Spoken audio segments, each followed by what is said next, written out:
ఇంకో సీసా పట్టుకెళ్ళాలంట. దేవదాసు ఇటువంటి కథ కాదండి. శుభప్రదము కళ్యాణప్రదంగా అమ్మవారి సన్నిధిలో మన పురప్రజలందరూ కూడా సుభిక్షంగా కళ్యాణప్రదంగా మంగళప్రదంగా ఉండాలంటూ అయ్యా మహాభారతం మన సంస్కృతికి ప్రాణబంధురములా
తెలుగు నుంచి ఇప్పుడు ఇంగ్లీష్ లో తెలిపింది. అలాగా అయితే వీళ్ళిద్దరు కూడా సంతానాదములు. ధృతరాష్ట్ర మహారాజు పెద్దవాడు, పాండురాజు చిన్నవాడు. కొంతకాలం వసిస్తూ ఉండగా తన తమ్ముడు కొడుకులైనటువంటి పాండవులను పిలిచి నాయన ధర్మనందన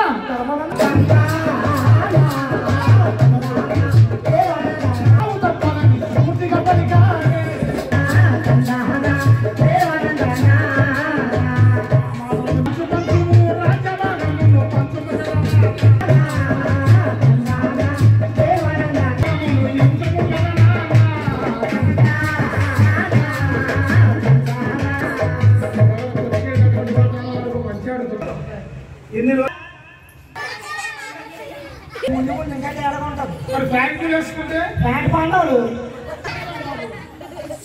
ఎక్కడంగా ఉంది. ప్యాంట్లు వేసుకుంటే ప్యాంట్ పాండవులు ఇంకా 5. ఓహో అవునండి. ఉపకారం చేయకపోయినా పర్వాలేదు, అపకారం చేద్దాం. ఎంతో ప్రమాణంగా ఏ విధంగా అనగా పాండవుల పాలన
భీమవరం పట్టణంలో మన ఇందిరమ్మ కాలనీలో ఉండి 15 సంవత్సరాలుగా క్రమం తప్పకుండా శ్రీదేవి సర్వనవరాత్రి మహోత్సవాలు మరి జరుపుతున్నటువంటి మన యొక్క చింతాల శ్రీను గారి యొక్క ఆధ్వర్యంలో అమ్మవారి యొక్క ఈ యొక్క నవరాత్రి మహోత్సవాల సందర్భంగా చక్కని సాంస్కృతిక కార్యక్రమం బుర్రకథ, అలాగే భక్తులు భక్తాదులకు అలాగే అమ్మవారికి ఎన్నో అద్భుతమైనటువంటి కుంకుమ పూజలు ఇవన్నీ కూడా జరిపిస్తూ అమ్మవారి కృప నిండుగా దండిగా వారి ఎంత భగవంతుడు ఎలా పుడుతారని మరి ఆశిస్తున్నాము.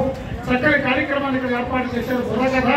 మరి ప్రతి ఒక్కరు కూడా ఆనందిస్తూ ప్రతి ఒక్కరు కూడా ఈ కార్యక్రమాన్ని విజయవంతం చేయాలని కోరుతూ మరి వెంటనే కథలకు వెళ్ళిపోతారా. 12వ వార్డు ఇందిరమ్మ కాలనీలో ఈరోజు 4 రోజుల కార్యక్రమం దసరా ఉత్సవ కార్యక్రమాల్లోనే ఈరోజు తాడేపల్లి వారిచే బుర్రకథ కార్యక్రమం పెట్టాము. అలాగే బుర్రకథ బృందం ఈ 2వ సంవత్సరం మనకి ఇందిరమ్మ కాలనీకి వచ్చారు. వారికి ఈ బుర్రకథ బృందానికి ప్రత్యేక ధన్యవాదాలు. నేను వారికి చెప్పుకోకుండానే వారు గుర్తుపెట్టుకొని ఫోన్ చేశారు. అది నేను వారికి ప్రత్యేకంగా కృతజ్ఞతలు తెలుస్తున్నాను. అలాగే మా ఇందిరమ్మ కాలనీ వాసులకి అలాగే ఈ బుర్రకథ బృందం వారికి నేను ప్రత్యేకంగా ధన్యవాదాలు. మన మజ్బూర్ చిన్నపిల్లలతో కోలాట కార్యక్రమం జరుగుతుంది. ఈ కార్యక్రమాన్ని అందరూ చేయవలసిందిగా కోరుచున్నాం. కాలనీలో మన భీమవరం పట్టణంలో ఇందిరమ్మ కాలనీలో రెండోసారి అవకాశం ఇచ్చిన మన చింతా శ్రీను గారికి, ఎందుకంటే కళాకారుల్ని ఆదరించాలి, కళాకారుల్ని ప్రోత్సహించాలి, కళని బ్రతికించాలి అన్న మంచి ఉద్దేశంతో మనం ఇలాంటి కార్యక్రమాలు చేయిస్తే కళాకారులు బ్రతకాలి అన్న ఒక ముఖ్యమైన ఉద్దేశంతో మనకు రెండోసారి కూడా అవకాశం ఇచ్చారండి. ఇలాగే ఈ దంపతుల్ని ఆ అమ్మవారు వెళ్ళ అష్ట ఐశ్వర్యాలు శ్రీ సంపదతోటి ఆ అమ్మవారి ఆరోగ్యాలు ఐశ్వర్యం కూడా ఇచ్చి ఆ దంపతులు నిండుగా మెండుగా దీవించాలని మేము కళాకారులుగా కోరుకుంటున్నామండి.